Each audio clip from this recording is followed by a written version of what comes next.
This lesson is all about adding and subtracting fractions. These first 4 examples, if you know what you're doing, you should be able to write down an answer after doing the calculation in your head.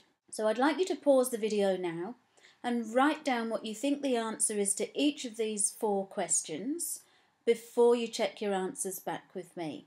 Even if you're not quite sure, write down what you think the answers are, because if you're correct, you can fast forward through the explanation part of the video to the next section. So firstly, we've got 7/10 take 2/10. The answer to this is 5/10. Then we've got 3/4 plus 5/8. Now 3/4 is the same as 6/8, and 6/8 plus 5/8 is 11/8. Then we've got 2/5 take negative 4/5. So you need to know a little bit about negative numbers here. 2/5 take negative 4/5 is the same as 2/5 plus 4/5. So this is 6/5. And finally, 1/3 take 5/6. Well, 1/3 is the same as 2/6. So 2/6 take 5/6 is negative 3/6.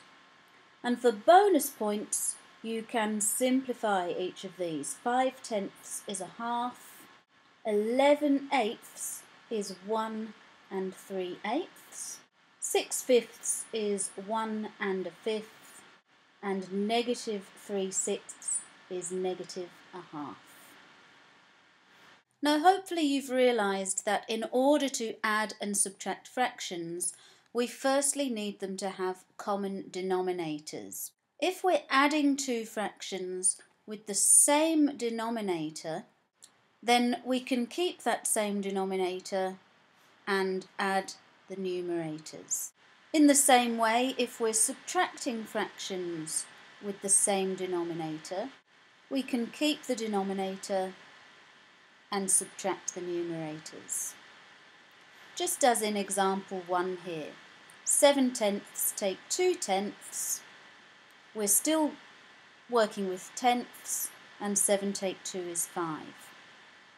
Now in the second and fourth examples, we didn't have common denominators, but I was able to convert in my head so that the fractions did have common denominators. So 3/4, I changed that to 6/8, and 1/3 I changed that to 2/6. And then I could perform the calculations in my head. So this is the main thing to remember when you're working with adding and subtracting fractions. They must first be written as equivalent fractions with a common denominator. I'm going to work through 6 more examples, but with these examples I'm not going to do them in my head, I'm going to write down each step.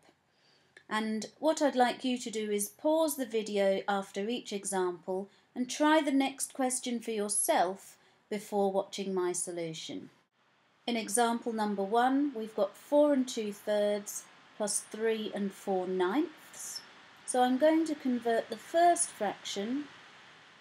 Remember, 4 2/3 means 4 plus 2/3. But 2/3 is the same as 6/9. So I've got 4 plus 2/3 plus 3 plus 4/9. Now 4 plus 3 is 7, and 6/9 plus 4/9 is 10/9. But 10/9 is 1 1/9. So altogether we have 8 1/9. In example number 2, I'm going to convert the first fraction again so that it's got the same denominator as the second fraction. 5 2/5 is the same as 5 plus 4/10, and I'm subtracting 2 plus 7/10. Now a word of warning here, it's 5 4/10 take 2 7/10. So the way I've written this is not correct at the moment, because without brackets this is saying I've got 5 plus 4/10, which is fine, take 2, which is also fine, but then plus 7/10, which is not fine. If I'm subtracting 2 and 7/10, it means I'm subtracting the 2 and I'm also subtracting the 7/10. So I can use brackets here to show that I'm subtracting the 2 and the 7/10. Then if I rewrite the expression without brackets, it's 5 plus 4/10, take 2 and take 7/10. So 5 take 2 is 3, 4/10 take 7/10 means it's take 3/10 altogether. So 3 take 3/10 is 2 and 7/10. Now there's another way I could do this, which is to use improper fractions. 5 and 4/10 is 54 over 10, and 2 and 7/10 is 27 over 10. So now I can rewrite the subtraction as 54 over 10 take 27 over 10, which is 27 over 10, or 2 and 7/10 as before. So you might prefer the improper fractions method because it avoids this confusion about adding and subtracting and whether or not you need brackets. Either way you get the same answer, so try both methods to see which you prefer. In the third example we have fractions with 3 different denominators, so I want to choose a lowest common denominator, a number which is a multiple of 2, 3 and 4. The lowest common multiple of these 3 numbers is 12.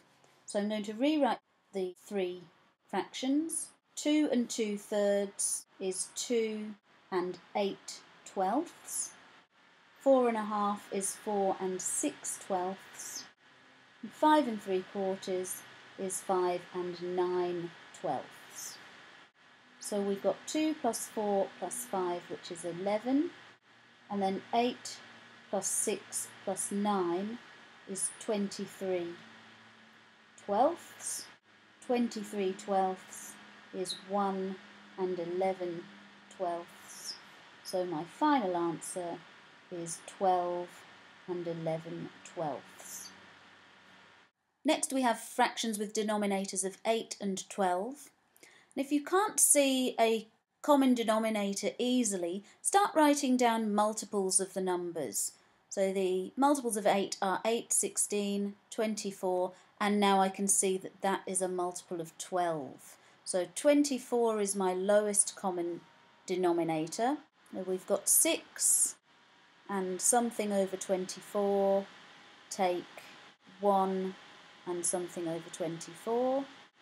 24 is 3 times 8, so 3 times 5 is 15, and then 12 times 2 is 24, so I need to multiply the 11 by 2 to get 22. And remember, I'm subtracting the 1 and the 22 over 24, so I need to remember to use brackets or to use that improper fractions method. So 6 take 1 is 5, and 15 take 22 is negative 7 over 24. And 5 take 7 over 24 is 4, and 24 take 7 is 17 over 24. Example number 5 is very similar to example number 4, so please do pause the video now and try example 5 for yourself and then come back and watch my solution. Again, it's not immediately apparent what the lowest common denominator of 14 and 6 would be, so I'll start writing down multiples of 14. 2 14s are 28, 3 14s are 42, and 42 is a multiple of 6. It's 6 times 7. So there's my lowest common denominator. So 14 times 3 is 42, and 5 times 3 is 15, 6 times 7 is 42, and 5 times 7 is 35. And don't forget those brackets. 4 take 2 is 2, and 15 take 35 is negative 20 over 42. So this is 1 and 22 over 42. And I can simplify this fraction. The final answer is 1 and 11 over 21. The final example is quite challenging, so if you've been struggling with the examples up to now, please feel free to stop and go away and practice some similar examples yourself. This last question is just for fun really, so I'll show you how it's done. If you have managed to do all of the other questions yourself correctly, then please try this last example before you watch my solution. The lowest common multiple of 4, 8, 6 and 2 is 24, so I'm going to rewrite all of these with a denominator of 24.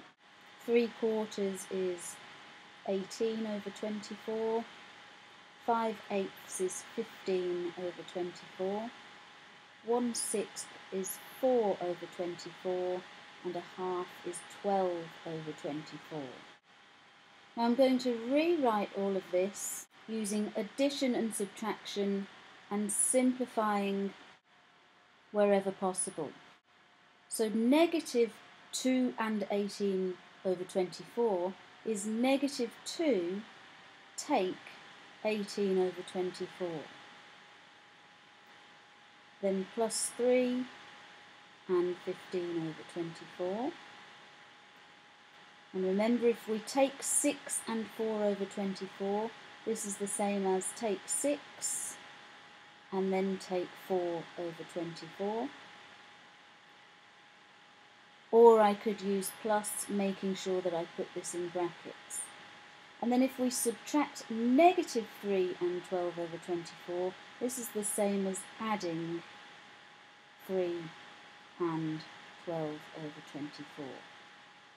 So I'll start with my whole numbers. Negative 2 plus 3, take 6 plus 3 is negative 2. Then negative 18 plus 15, take 4 and plus 12 is 5 over 24. Negative 2 plus 5 over 24 is the same as negative 1 and 19 over 24. Now I'd just like to model that improper fractions method again, because the trouble with this kind of example is it's the positives and negatives which cause confusion rather than the fractions themselves. So I'll call that method A, and then in method B I'm going to write all of these fractions as improper fractions.